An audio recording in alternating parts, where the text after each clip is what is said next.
exciting to be here, and it's just exciting to know that even here in Arkansas, that here too, that Students for Justice in Palestine is alive and well and going strong, and you guys are a complete inspiration. If you can do it here, it can be done anywhere. So we are standing up for justice for Palestine and justice for all of us. So let me talk through a few slides here. And I want to just start off with this concept that we do in fact have the power to shut down the genocide in Palestine, in Gaza, but as you know, it's growing beyond Gaza right now, so it's really all of Palestine and beyond. What we're seeing in Gaza is really a microcosm of the abuses of empire. As Ronald Reagan's Secretary of Defense, Caspar Weinberger, said back in the 1980s, Israel is the unsinkable battleship for the United States in the Middle East, safeguarding the US outpost, a military outpost, control over trade routes, control over oil and gas supplies. And what's happening in Gaza is really a microcosm of the abuses of empire, which go way beyond Gaza.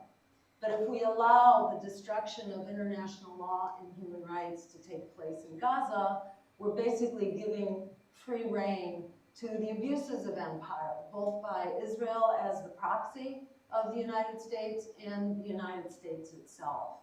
So it's really important that we stand up for international law and human rights. It's really the future of all of us, as well as the future of the people of Palestine that is at risk right now. But the good news is that for all the work that has been done, largely by the youth movement in the United States and around the world, we have prevailed, and you have prevailed, and you have transformed public opinion. When this genocide broke out full bore in the United States, the majority opinion was with Israel. You didn't question Israel. And over the course, really, of the next year, we saw an absolutely astounding flip-flop in public sentiment.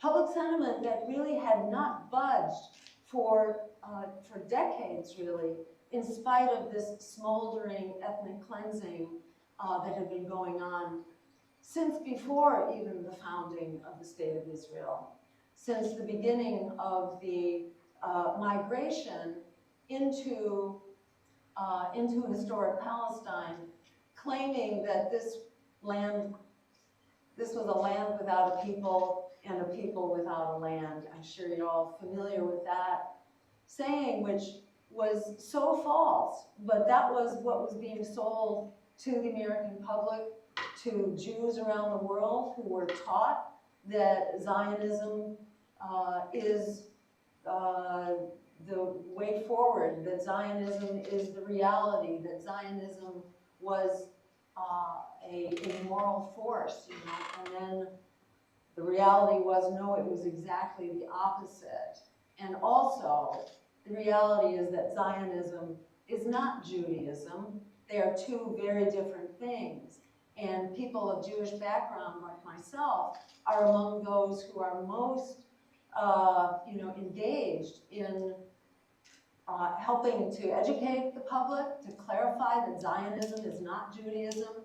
In fact, the argument can be made that, in fact, it is the opposite of Judaism. It is the opposite of Jewish values, and it reflects anti-Semitism.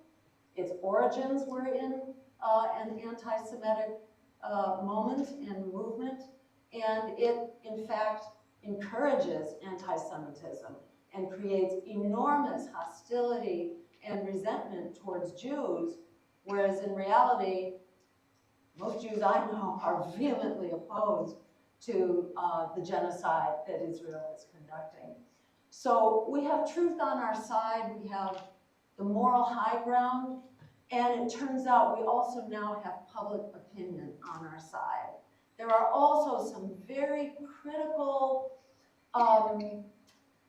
specific mechanisms right now, some of which you may not have heard of, that I'm going to talk about today. And I'm going to go through a lot of stuff quickly because there's a lot to cover and I want to leave a lot of time for us to have discussion.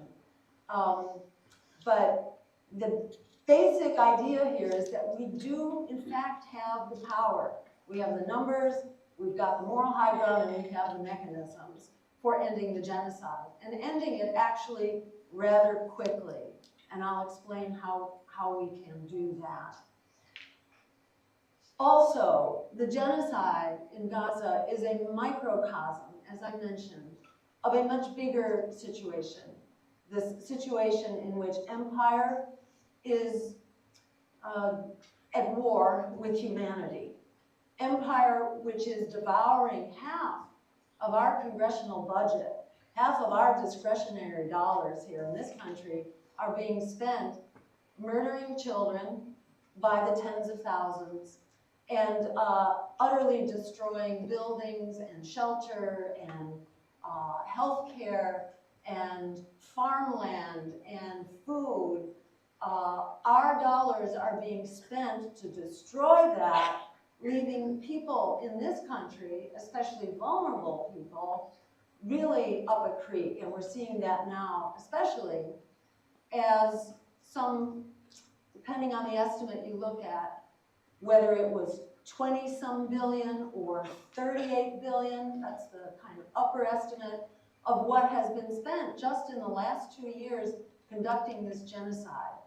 Yet at the same time, our government, and I don't mean our government because I feel like it doesn't belong to us, the government inflicted on us by economic and political elites is squandering our tax dollars on military outrage, military abuses above all. And we deserve to stand up and stop it. And if there's anything I want to communicate tonight, it's that in fact we do have power. One person who said this really beautifully is the poet Alice Walker. Does that name ring a bell? Novelist, poet. She was one of the early flotilla members 15 years ago, something like that. And what she said that really sticks with me is this: the biggest way people give up power is by not knowing we have it to start with. We have a lot of power, and I'm going to go through some of the evidence for that here as we rapid fire go through a bunch of slides here. To make that point, we do have the power. As Malcolm X said, we're not outnumbered, we're just out-organized. And the bottom line is for us to have the courage of our convictions. And who's had absolutely astounding courage that has been an inspiration to the world? It is Students for Justice in Palestine and the likes among youth movements across the world who have stood up because of your deep conviction. And I think if anyone deserves credit, it is the youth movement that really has changed public opinion here. So give yourselves a round of applause because you're doing exactly what we need to keep doing. So just some other examples of where youth have been leading the charge. This was in the civil rights movement. Who is it that decided, do I have a pointer here? I'm not sure if I do. Let's see. I'm not seeing it. But on the upper left there, those were 4 college students in Greensboro, North Carolina in 1960 who decided to do a sit-in at a lunch counter. There were 4 of them on day 1. They didn't get served. They didn't get arrested. They were prepared to be arrested because they really believed in what they were doing. They weren't arrested, but they weren't served. And they came back the next day. But word had gotten out. The next day there were 15 of them. And then the next day there were hundreds of them. And the next day there were thousands of them. And it's just a sign of how courage is contagious. And when you're doing the right thing and it's the right time, people are going to join you. Often you don't know if it's the right time, but you have to go ahead and do it anyhow, and then you're going to find out if it's the right time. Because we are following the moral course of the universe, and you don't know exactly when the universe is going to bend towards justice. But you have to stand up and try to bend it. And that is what Students for Justice in Palestine have been doing. That's what youth have been doing throughout, not just modern history, as far back as it goes. The picture on the right, upper right, was one of the buses from Freedom Summer. After the lunch counter sit-ins got started, then you had students that were going to register voters, to register African Americans who were being kept away from the polls, and they began Freedom Summer, which was, again, really productive. On the left, you see the uprising in France in 1968, which was started again by students who were protesting political repression at the school and also the underfunding of higher education. And what students began then became a society-wide rebellion and actually a general strike that shut down the economy in France. It nearly toppled the government. But it's like students had the courage. It's like the story of the emperor's new clothes. When the emperor didn't have any clothes, who was it that stood up and called it like it is? You know, it was some young kid who didn't know any better, who stood up and told truth to power. That happened in Paris in '68. This is, you know, happening all over the world. These are just a few instances. And then on the right is Nelson Mandela as a young man, just after he had joined the African National Congress, the ANC. He was in his early 20s at the time, and he actually co-founded the Youth League of the ANC. And again, this was all happening at the, you know, with the push from youth. And then just, I'm going to zoom through some photos here of how youth have been leading the charge for justice in Palestine. And it really, this is the stuff that transformed public opinion, because it was done with such courage and integrity and such beautiful art and poetry that it just captured the spirit and the heart of people the world over. This was a photo article, I think, from The Guardian, I believe, so the credits are in here somewhere. Just really fabulous photos. This is from the University of California. These are some of the encampments where many students were, you know, really took it on the chin for daring to stand up. And I know myself from having been at many of these encampments, how hard the crackdown was, how incredibly brutal it was, and the courage that young people showed to do it and keep doing it again and not to fight back and to be utterly peaceful throughout. Peaceful and multi-religious and very respectful. One of the very first encampments took place at Columbia, and what was one of the first things they did? They held a public Seder. You know, so there was a celebration, far from being anti-Semitic. This was really the height of respect for all religions, Judaism and all religions. This was in Mexico. Let's see, where did we go here? Finland. I'm just going to run through these rapid fire. This was Oxford University, San Diego, University of California, Berlin, University of Chicago, Texas, and so on. So this actually transformed public opinion. And having started off with the public largely supporting Israel's assault on Palestine, within several months, actually, public opinion began to really shift, and now twice as many Americans disapprove as approve. It's 60-some% as opposed to 30-some%. So it's not like it's close, it's overwhelming.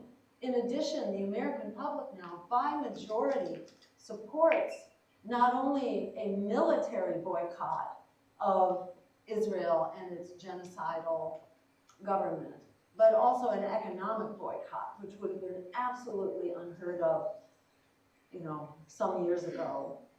A majority of Americans now or I should say more Americans now sympathize with Palestinians over Israelis. And at the international level, the support for Gaza is even stronger. There was a vote in the United Nations in the General Assembly, not the Security Council, and I'm going to come back to this later, but the Security Council is what is basically ruled by the US and its allies. And they have a veto. The 5 permanent members of the Security Council have a veto, so they basically control what the majority wants to do. There are some, I think it's 190 nations that are currently represented in the United Nations General Assembly. The General Assembly is like the people's house. That's where one country, one vote. Everybody has the same vote, unlike the Security Council. And the General Assembly took a vote about a year ago, and what they decided was that Israel had to comply with the International Court of Justice, which said what? It said, end the apartheid, end the ethnic cleansing, end the occupation. And that means dismantling the settlements, which violate the basic rights of Palestinians. So it was a very principled ruling on the part of the International Court of Justice, and then the United Nations voted on that, and they voted to give Israel 1 year to comply with that. And that vote was not close. It wasn't just a majority. It wasn't just a supermajority. It was 90%. By 90%, the nations of the world say this genocide has to stop and Israel has to respect international law.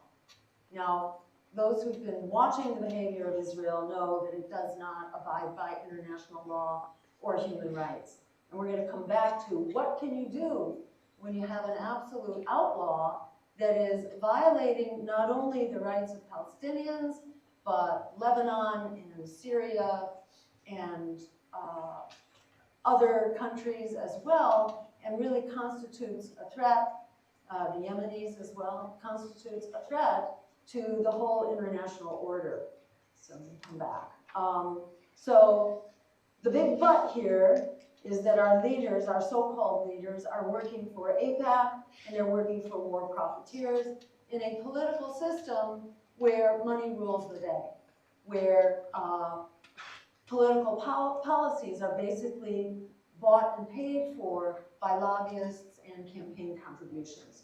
So how can we stop this genocide when the United States is a full partner in this genocide, is providing 80% of the weapons, provides diplomatic cover? How do the people of the world and the people of this country compel our leaders to actually respect what it is that we the people insist on, that international law calls for? So this is a quick summary of how we change that. Most of these are familiar to you.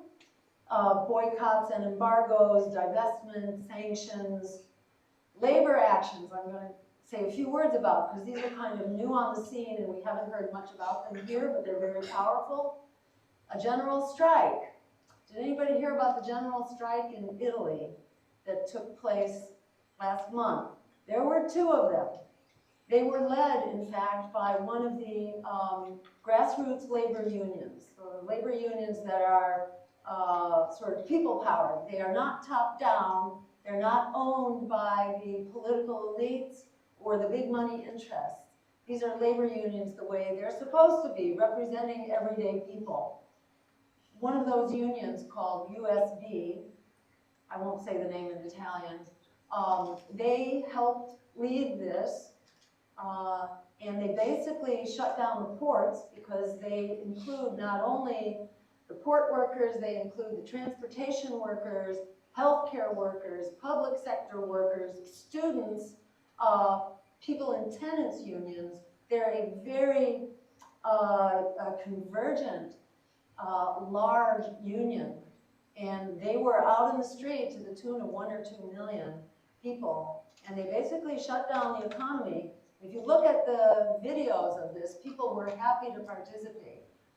People were okay about being held up in traffic and all the rest, because they really, people are upset about this genocide. So if you're going to get held up in traffic for a few hours, is that too big a price to pay? People didn't think so. And so there's another strike action coming up that I'll tell you more about on the 28th, which happens to be Black Friday, which opens up a lot of possibilities. So the Italian unions are leading the strike on that day. They're also reaching out to work with the other unions that control all the other ports around the Mediterranean. So they could very effectively shut down the flow of weapons, and they could shut down the whole economy, which is what they did on that day of a general strike. They are aiming to basically install a blockade against the shipment of these weapons, which actually violate international law, which the European Union countries are all signed on to. So the workers there say that I will be violating the law if I load these weapons, and these tanks and these missiles and these bombs. So they are going strong, and their example is extremely exciting and inspiring, and it really changes the terms of the debate here, because then it's not just a debate, it's also the capacity to exercise civil disobedience, to withdraw our labor, to withdraw our dollars from an economy that's committing genocide on our dime and on our consciences. So exciting things ahead. And then I want to talk also about Uniting for Peace. Is that a term anybody's heard of? It has gotten very little press here. If you've heard about this, that's really great. Uniting for Peace is a mechanism that's used by the UN, not in the Security Council, where the Big Five basically rule the day, but in the People's House, in the General Assembly. So they have a mechanism called Uniting for Peace, where they can bypass the Security Council. They can decide actually to send a protection force into Gaza and into Palestine, a protection force in order to open up the routes of aid delivery and to protect Palestinian lives, also to implement a weapons embargo broadly and compel nations to participate in that, and also economic sanctions. So this is kind of like a complete package to shut down the genocide. But what's really different here is that it actually sends in a protection force. You may have heard about this force that Donald Trump and France and Saudi Arabia are trying to send in, a so-called stabilization force. What will it stabilize? It will stabilize the occupation. It will stabilize the denial of human rights to Palestinians. It will stabilize settlements and the theft of Palestinian land. So the Uniting for Peace, what should I say? The pre-decision about that was a vote taken 1 year ago that said, Israel, you have 1 year. So that put everybody on notice that there was going to be a proposal coming up around now. And that may very well be why it is that suddenly there's a flood of proposals that are attempting to kind of overwhelm this actual Uniting for Peace proposal. A flood of Trojan horse proposals that pretend that they are going to stabilize the situation, that they're going to help the people of Palestine. But actually what they do is hold the people of Palestine down where they are, and they protect the security of Israel. That's very much what the language of the Trump resolution is all about. It's about protecting Israel. It's about disarming Hamas. And according to international law, this isn't my belief, this is what international law says, people that are occupied have a right to resist their occupation.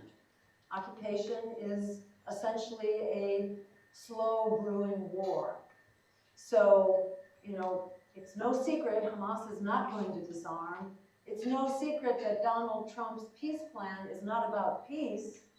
It's a real estate investment plan that was very specifically revealed on some national interview, it might have been CBS, where Donald Trump's son-in-law and Witkoff, his chief negotiator, basically said as much. They said the quiet part out loud, that this plan has been in the works. This is a master plan in which Donald Trump's son-in-law has been the major investor. So this is a real estate investment plan disguised as a peace plan. Did anybody out there think that the Trump plan was a real peace plan? No. Is that pretty much what you've heard 24/7? The mainstream media propaganda has been all about pushing that plan, but I think people now really see, has it ended the genocide? The flotilla saying that if we defend workers in this country, we've got to defend working people everywhere.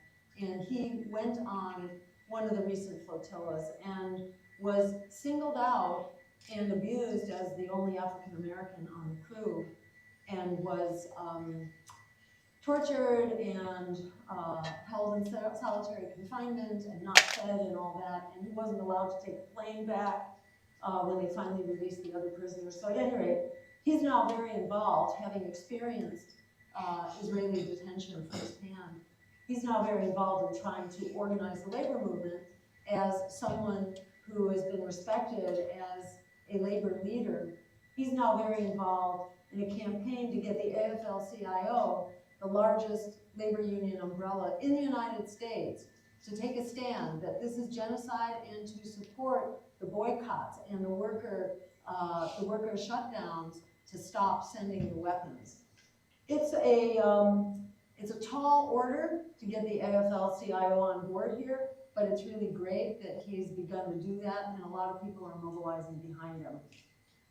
This is one of the flyers for that movement, and the slogan is, "The genocide won't stop till the weapons stop flowing." And the main reason I'm showing it here is to just point out that first red line, the International Day of Action for Palestine. This is, again, that day when Italy is beginning a general strike. That's on the 28th of November, just a date to keep in mind. And there's a website where you can find out more. There's an effort for people to gather at AFL-CIO headquarters around the country in order to support the workers who are calling for support from the union, from that union in particular, to shut down the flow of weapons. This information is on our website at Lifeline for Palestine and on our Instagram as well. So if you're interested in following up on some of these efforts, you can do that, and the more people, the better. This is a webinar that we held at Lifeline for Palestine. That's this organization that I work with. Established really for the purpose of helping to get the word out about the Uniting for Peace process and how it can shut down the genocide. So we held a webinar with some of the labor leaders that are leading these general strikes, in particular from Italy and Brazil. In Brazil, they have shut down the unions there. In fact, it's the fossil fuel union. The fossil fuel union in Brazil has shut down the flow of all fossil fuels to Israel. They were actually able to do that, and that's 10% of the fuel supply to Israel, which is really amazing. And Leonardo Manfred, who's on the far right of that row at the bottom, he is in that, and Chris Small's next to him, Francesco Staccoli, who is also, he's with the Italian unions, and assorted others who are really amazing. It's worth tuning in to that webinar just to hear really powerful examples of how people are sticking their necks out in order to stop this genocide. And as someone who has observed direct action over the years in many forms, I will say the general strike is kind of the ultimate powerhouse weapon in order to really move policy. Because when you show that you can do more than simply advocate or simply, bring out people to lobby, but you actually have economic power, which is what workers do and unions do. They have incredible economic power. And when they decide to use it, they can really transform the state of our policy and war and peace and all that. So we're doing as much as we can right now to get behind the Italian and Brazilian unions who have really stuck their heads out, especially in Italy. They were fined $75,000 for their one-day strike, for example. So there's a big strike fund right now to try to help them raise that money, which they need to do. This was another event that we helped organize for Uniting for Peace. This was a day of action in New York City at the UN to basically do a demo. Roger Waters is part of this coalition as well. He's all behind Uniting for Peace, and he's done some really amazing, beautiful music to that effect. All these resources you would find on our website again, which is lifelineforpalestine.com. Yeah? Yes, and let me just wrap right now. I've covered almost all of this. Yeah, the last thing I want to say is that in the same way that Gaza is a microcosm of empire, it's also a microcosm of the price that we pay here in our economy. And the big picture is not only endless war, it's also crushing inequality, climate and environmental collapse, rising authoritarianism and fascism. As Martin Luther King said, militarism, extreme materialism, and racism, which is inseparable from Zionism, and colonialism, those all go together. You really can't fix one without the other. That's why everybody, no matter what you think about Gaza and Palestine, that's why everybody is in the target here. Because if we let this continue, it's at our peril. It's at our public dollars and our public resources. This is why we don't have the money for public education. Higher education should be free. When I grew up, it was. It's outrageous what people have to pay in order to get educated and then come out with a debt. And then you have to worry, can you get a job because AI is going strong and displacing lots of jobs. Our policies are not being run for the people. They're being run for investors and for lobbyists, for AIPAC, for the war contractors, for big pharma and the medical appliance industry. This democracy is a democracy in name only. And that's where I want to just skip to the final slides here. As Frederick Douglass said, power concedes nothing without a demand. It never did and it never will. That's why we have to keep doing what we're doing. It doesn't fix itself. Alice Walker again saying, but the biggest way people give up power is by not knowing we have it to start with. Remember, we have the power, we have the numbers. We changed public opinion. And as Malcolm X said, we're not outnumbered, we're just out-organized. This is about getting organized. That's what you are doing here with Students for Justice in Palestine. It's all about getting organized. And go to Lifeline for Palestine to help some of the cross-linking among our different organizing between labor and students and everyday people. When we all get together as humanity, we are absolutely unstoppable in standing up to make this a world that works for all of us. So thank you all so very much, and give yourselves a round of applause.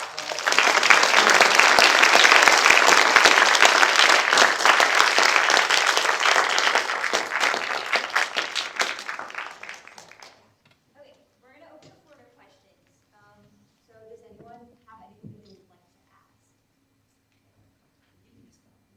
Sure, okay, great. So, yeah, question right here. Do you want me to stand up? Or? Yeah, please. First of all, thank you for coming and for offering your time. But I did want to ask. So, of course, with imperialism and colonial projects, profit is the main incentive for such actions. But with actions such as like general strikes and other labor movements, that's very effective at targeting that. However, capital is so entrenched right now that they can't accept like a day or 2 days worth of profit loss. So how do we sustain these general strikes? And what sort of actions do we have to take as a broader community to help sustain these strikes long enough for that to be unignorable? Beautiful. Okay, really important question. I'm going to repeat that just so it can go out on the live stream here too. The point was that when you have a strike for a day or 2 days, it really gets at the profits of the economic behemoths and the capitalist system, and the system doesn't like that. Witness the $75,000 fine that the labor union had to pay for a one-day strike. So how do we sustain this? That is, that's a really key question. Let me say there are some things we can do right away, like by contributing to strike funds so that the dollars are there. Pressuring the unions, because the unions themselves have strike funds, to be able to pay the substitute wages, because it's also very hard on workers, but you also get hit with fines. So they have the dollars to do that, and that's why our pressing the AFL-CIO to stand up here and do the right thing would be a really important step forward. If you look at like what happened, John Kennedy had a famous saying that if you make peaceful revolution impossible, you make violent revolution inevitable. So you can only control it so much to where people just have to stand up and fight back. On housing right now, for example, half of all Americans are struggling to keep a roof over their heads. We now have, 42 million people who are going without food now, who've lost their food stamps, their SNAP. Things are just getting to a boiling point to where this becomes, it just hits a certain kind of ignition. And our job, I think, is to help bring that pressure to bear in as peaceful a way as possible and to help sustain it by doing things like helping the labor unions mobilize, helping them raise strike funds is really critical. And I think by our being multidimensional and intersectional really helps too, because the system relies on us being divided and conquered. They want climate people in that corner, and they want housing people in that corner, and then they want anti-genocide people in that corner. And the more we can work together, the better.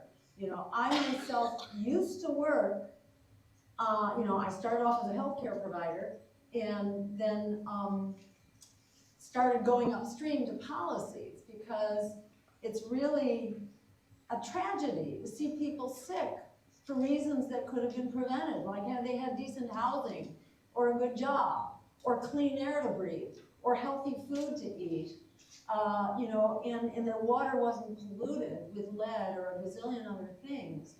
So I went into the policy world, and then I discovered in the policy world that it's the lobbyists and the economic bigwigs who are dictating the system because our politics is bought and paid for. So I moved from clinical medicine to political medicine, meaning working on the political system.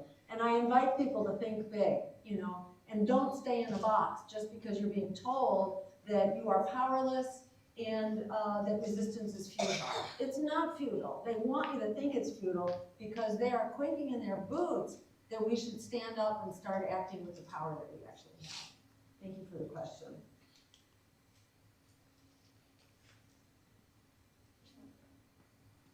Okay, yeah, go ahead. Yeah, I've been a big supporter of yours for a long time, and I especially appreciate, I think the two big issues for me that made it impossible for me to support the Democratic Party in the last election was one was the genocide, and the other was the homicidal threat of nuclear war with Russia. And you, unlike any Democrat politician in Congress, including Bernie and AOC, were on the right side of that in opposing the threat of nuclear war with Russia, which would kill everyone. It would be a genocide for everyone. And so, but my question more is about party politics and about Zoran Mamdani winning in New York, which I see on balance a good thing. I mean, he's a critic of Israel, which is very good, and he's got an affordability agenda confronting capitalism. But at the same time, he's a Democrat, and I worry that he's potentially leading us down a potential dead end again. You know, within the Democratic Party, that he's rehabilitating a party that maybe shouldn't be rehabilitated, and we should be investing our energy in the third parties or independent candidates like Kshama Sawant in Seattle, a socialist that is a severe critic of Israel. I've searched them on Twitter. Search imperialism under Zoran Mamdani. Search you, or search Kshama Sawant as night and day. He says almost nothing about imperialism, and he's even supported this ultimately, Trump's war on Venezuela, the threats of, they've bombed 17 boatloads of civilians now, trying to start a war with Venezuela, saying it's about drugs, when it's really about oil. Trump said he wanted to steal the oil. And Mamdani has said, he's a dictator, just like all the other Democrats, which ultimately is the CIA talking point. We should have war with Venezuela, overthrow the dictator, and when he was elected. And so I'm wondering what your thoughts are about all of this, and like, is Mamdani potentially leading us down a road when we should be listening to someone like you or Kshama Sawant? I think, thank you for that question, and very well said. He's obviously better than any of the other candidates that he was running against. You know, and one thing New York has done, thanks to Cuomo and the Democrats, was destroy alternative parties and their ability to contest for elections. So he's basically, Cuomo eliminated, and the Democrats eliminated independent parties in New York, which is really a tragedy. Mamdani benefited from public funding of elections, which the Democrats and Republicans have also sought to destroy so that corporations could control candidates. He also benefited from ranked choice voting, which gets rid of the spoiler effect. There is no spoiler effect under ranked choice voting. We can go into that if you want to, but just accepting that at face value, that's really important so people can actually vote for what they want, not against who they hate. Because if you're just voting against what you hate, it doesn't move you forward in a rational way to where you want to go. So just wanted to point out that the system is toxic, and I can only go so far myself with people who I like, but they don't critique the toxic system. And as some of us say often, you can't have a revolution in a counter-revolutionary party. And while he won in New York, and that was fabulous, and it was great to see, that was a win for the people of New York, the two other big wins that day were for former intelligence officers who worked for the military that won 2 governor races in Virginia and New Jersey. So it's clear where the power still lies in the Democratic Party. The campaign contributions are completely off the charts. The party is more bought and paid for. It's not critiquing its billionaire donors. You have Bernie and AOC going on their anti-oligarch tour, but they're not talking about the oligarch that controls the Democratic Party, the oligarchy that controls the Democratic Party, and the fact that the Democratic Party, it needs to reform itself if it's going to actually end the genocide or stand up against militarism and nuclear weapons. They don't do that, and that's as threatening to every one of us as anything else.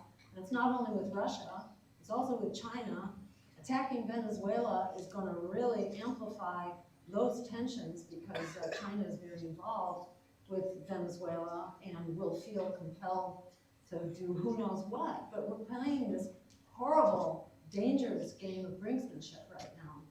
And no one is minding the store, not the Democrats and not the Republicans. So I agree with you.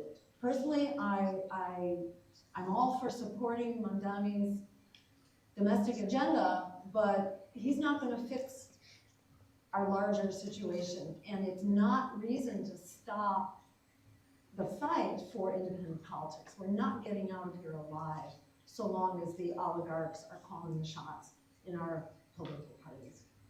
Thank you. Other comments? Yeah, here. This is less of a specific question and more of just like a plea in general. I feel like a plea for recognition. I think a lot of my peers can empathize with me that it's really, really hard to constantly be monitoring the news and be receiving this intake of footage of like watching.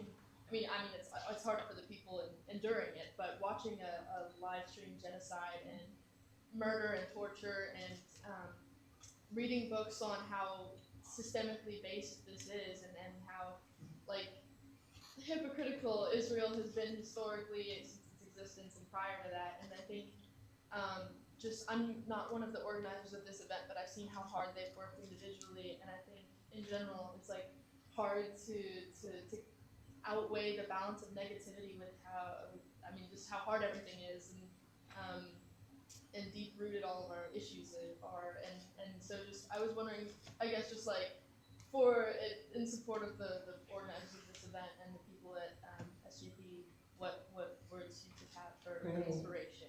Yeah, wonderful, wonderful question, and thanks for making that point, because it is, it's really daunting when you look at this crisis full in the face. I mean, just to look at the genocide alone is really wrenching and heartbreaking, and to work on it is really hard, and just is an experience of misery on a daily basis. I would say though that what I'm witnessing as someone who's I grew up during the Vietnam War, which was, the genocide of a couple million people in Southeast Asia, especially in Vietnam, and it was really horrible. And I sort of got radicalized then, and there were shootings against students at Kent State. I don't know if you remember that, but I really became an activist watching that. And then over the years, you can't, it gets really hard to not see it. And I feel like more and more people are seeing it, just in the way that public opinion changed about the genocide. People are seeing it, they're also seeing the struggle in their own lives, the struggle for jobs, the struggle with student debt and healthcare and housing.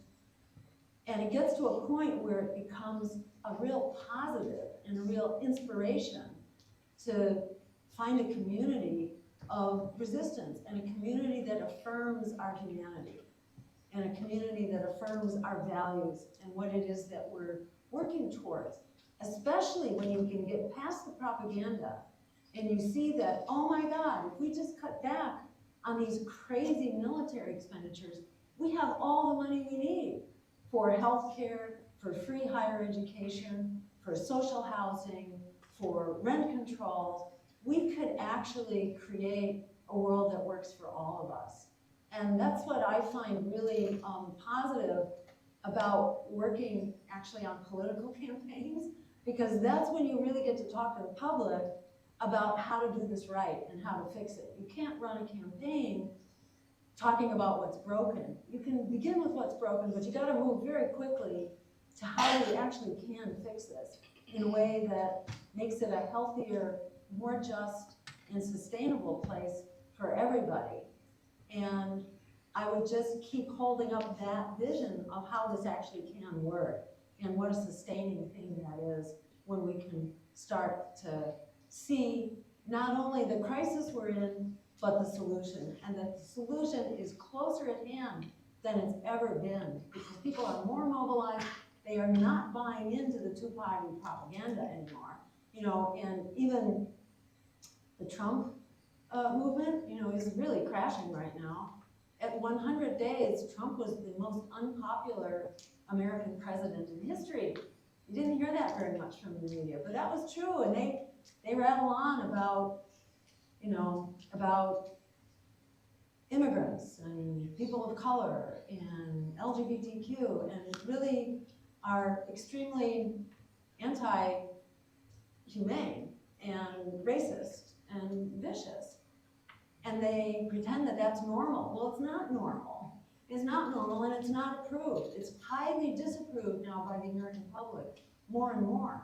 And so there really is a strong momentum among public opinion now to do the right thing. And so many people were in fear of standing up. And I think the reasons to be afraid get smaller all the time as we see that kind of the forces of darkness are being marginalized. They're really being rejected by the wider American public. So that's another victory, I think, that we who are speaking out for humanity are winning together. Thank you for the question. Yeah, back there. Good evening, Dr. Stein. Hi. Welcome to Arkansas. My question tonight surrounds the concept of America first. My question to you is, I agree with you that Israel's committing a genocide in Gaza.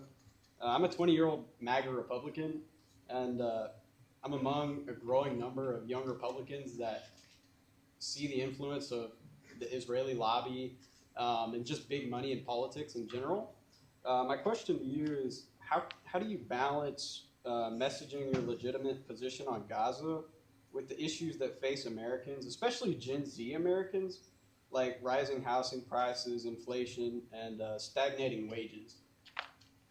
Great question, and I think I'm in agreement on that. That, you know, Gaza is kind of a symbol of what our military policy is, and I feel like we have an Israel first policy instead of an American people first. It should be an America first policy. You know, that may have different implications to different people, but if it's about working people and it's about decent wages and health care and air that doesn't make us sick, you know, I think that's not like a red or a blue issue. I have problems with both of those parties because the traditional, you know, leadership of those parties is taking big money and they're taking their marching orders from corporations. So I kind of agree with Ralph Nader on this, that there's the potential for a lot of what's traditionally been considered right-left. I don't see it as right-left, I see it as top-bottom. You know, we need to be a bottom-up democracy that actually respects our civil liberties and our civil rights. You know, and that's another way in which the Trump wing has really violated the basic tenets of America First. So thank you for that question. I think there's a lot of common ground here. Would you vote for Tucker Carlson in 2028? I wouldn't rule it out, put it that way. There are many things that I'm really enjoying about what he's doing right now. Okay, let's see, up close here. Thanks for speaking. Do you think that we can apply the same organizational and divestment strategies to the United Arab Emirates, given their support of the RSF atrocities that are being committed in Sudan? Thank you for raising that question and raising that issue, because the genocide going on in Sudan now is absolutely jaw-dropping. And I don't think we can do justice in Palestine without also doing justice in Sudan. And I admit I have been so deep in the weeds in Gaza that I'm not altogether well informed, but that's my understanding. What you just expressed, that the UAE is a major driver here and needs to be held to account. And absolutely, the U.S. needs to use its influence on UAE, even if that meant, you know, in my view, the military-industrial complex should not be driving our foreign policies, and it is. We're all about the sale of weapons, basically, and the conduct of war. And we're not going to get out of here alive as long as that's the case. I think we need a foreign policy that puts the American people first, that puts our humanity and our moral values first, not weapons and endless war.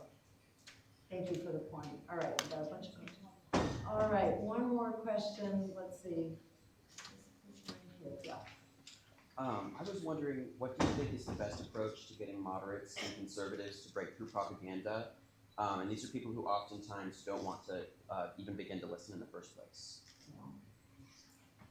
It's very hard to do there's a kind of a guideline when you're organizing, is that you don't want to spend your time talking to people who already agree with you, and you don't want to spend your time talking to people who are diametrically opposed to you, because you can talk to you, you're blue in the face, and you can do that for years on end and they're not going to budge. What you really want to talk to are the people who already agree with you, which by all measures now is the vast majority of the American public, who wants health care, who wants to end the genocide, who wants good wages at jobs, who don't want their jobs displaced by AI, who want affordable housing. But they're not aware that there is a politics of integrity out there. They're so accustomed to being thrown under the bus. This is where grassroots organizing and door-to-door and events in your neighborhood, in your community, that begins to develop common cause with other communities that are not active politically. If you take the people who are not active, it's about as big as the Democrats or the Republicans. There's another constituency which is equally large that could completely change the political landscape if we build community with them. So I usually advise people not to worry and don't waste your breath. You can make the argument once and don't worry about doing it thereafter. They'll learn soon enough, really from the school of hard knocks, which is where most people are getting their big wake-up call right now. And that school of hard knocks is going gangbusters. So lots of people are having their wake-up moment right now, so it's a very good time, to be engaged, to be working with Students for Justice in Palestine, or with, what is it called, 0 Hour, or the other groups here on campus that are doing this work, working on housing, for example. I think it's your joint project right now that really speaks to people's deep economic needs, and it crosses the Republican, the right, left, red, blue, everything borders. I think there's enormous reason to be, I wouldn't say hopeful, I'd say more than hopeful, to feel powerful, that we actually have power and we have the means of realizing it now. And for those who want to do cross-link our organizing across various movements, again, I just want to throw out lifelineforpalestine.com, where we try to bring many of these efforts, particularly around Palestine, because if we can solve the Palestine problem, then we can go on to solve the, the Sudan problem and the problem of the military, which is devouring our democracy as well as any shred of economic security here at home. So thank you all so much. It's really been a pleasure speaking with you.